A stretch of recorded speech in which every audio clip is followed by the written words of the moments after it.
So if you listen carefully behind the freeway noise, you'll hear the gibbons at the zoo. Those little monkeys with the cute little faces.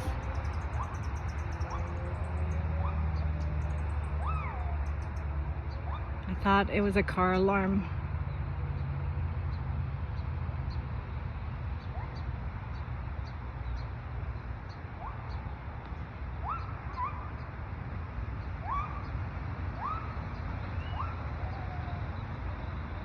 I bet in the evening or early morning when there's no traffic, I bet it's really neat.